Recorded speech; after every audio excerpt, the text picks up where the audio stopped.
Indah, jumpa lagi di podcast Indahgo yang diselenggarakan oleh Balai Industri Kreatif Digital dan Kemasan Disperindak Provinsi Jawa Tengah. Nah Sobat Indah, jumpa lagi dengan saya Sasa. Kita kali ini akan mengulas tentang pasar lelang komoditas. Nah di sini telah hadir bersama kita narasumber yaitu Mas Ahmad Husseini, Sarjana Matematika. Beliau diamanahi sebagai manajer dari pasar lelang komoditas koperasi Jaya Bidang Agri Adika Jaya.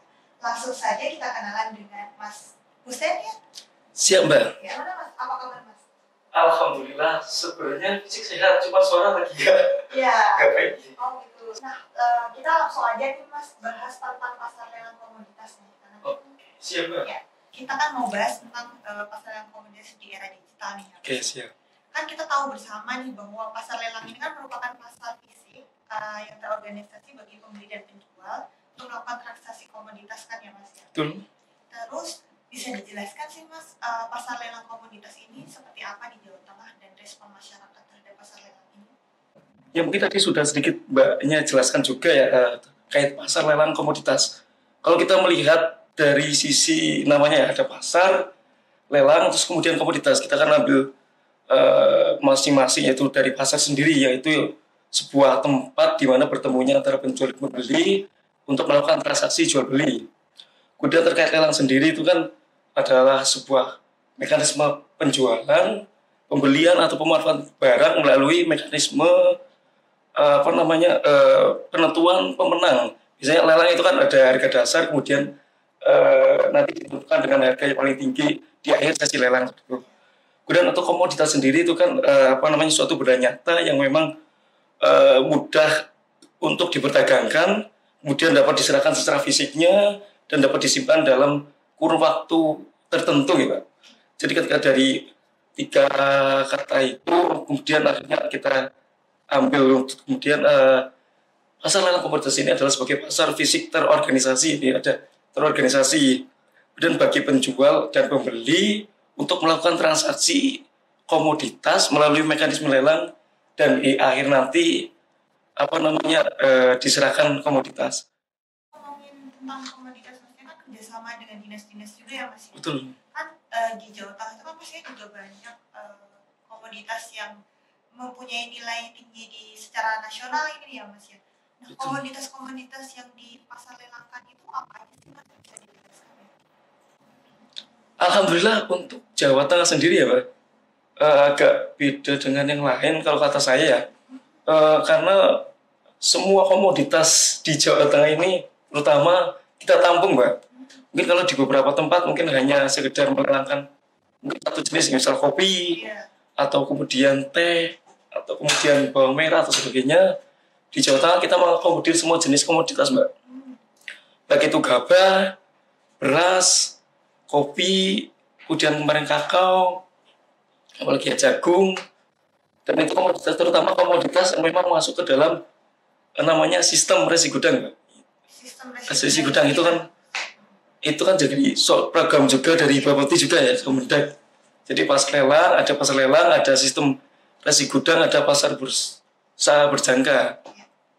Itu program daripada Kemendak melalui Bapepti, yang mana kalau di provinsi biasanya kan dinaungi oleh Disperindak provinsi. Jadi ini mekanisme lelang ini sebenarnya kalau melalui program yang ada itu kan komoditas-komoditas yang dari para petani itu dikumpulkan dalam satu tempat yang namanya itu tadi sistem resi gudang, digudangkan ininya. Salah satu fungsinya untuk tunda jual. Biasanya kan petani memanen hari ini, misal gabah hari ini per Oktober ini harganya agak anjlok, mungkin 5.000 misalnya. Dimasukkanlah ke namanya sistem resi gudang untuk menunda jualan. Nanti kan ada mekanisme nanti petani dapat yang namanya tadi resi gudang yang bisa diuangkan segala macamnya. Kemudian untuk menjaga nilai dari nilai lindung untuk bahasanya nilai lindung komoditas. Kalau itu berarti kan maksudnya selama menjalankan pasar lelang ini kan pasti ada kendala-kendala gitu ya Mas? Betul Bang. Bisa dijelaskan kendalanya apa gitu? Yang selama ini dihadapi gitu? salah satunya tadi sudah saya singgung ya, terkait penyelenggaraan lelang ini bertemu dengan pasar bebas. Ibaratnya mau petani, mau biasanya pengepul, mau yang sudah jadi produsen UMKM segala macam ikut serta. Ini bagi yang menjual. Kemudian untuk yang pembeli sendiri kan, baik itu pembeli yang biasa, mungkin yang kapasitas, mungkin toko, mungkin untuk yang kapasitas pabrikan, ada lagi yang ekspor, kapasitas ekspor segala macamnya. Nah ini kan untuk mematchingkan masing-masing komoditas ini kan perlu upaya yang lebih, apalagi ketika kita tidak fokus pada hanya satu komoditas saja. Ini upaya-upaya untuk ini sih ya, itu sih kendala. Terus kemudian yang kedua, karena kita kan memakai namanya aplikasi, aplikasinya ini juga dirancang oleh Bapepti Kemendak, namanya sistem pasar lelang terpadu. Nah ini dalam pelaksanaan lelang ini kan kita memang diharuskan menggunakan aplikasi ini. Itu ada sesuai dengan surat edaran Kepala Bapepti tahun 2019. Dan untuk aplikasi ini itu dirancang mulai tahun 2016. Waktu itu dari, kalau tidak salah, saya lupa di pusat siapa, waktu itu 2016 melakukan ini ke India segala macamnya, mempelajari lelang-lelang yang ada di luar negeri. Akhirnya diterapkan di Indonesia dan muncullah nama aplikasi namanya Sistem Pasar Lelang Terpadu. Ini yang menjadi salah satu kendala juga sebenarnya, Pak. Yang namanya era digital, tapi kan kita manusianya belum tentu semuanya ibaratnya paham langsung. Apalagi sasaran kita kan terutama kan petani ya, Pak.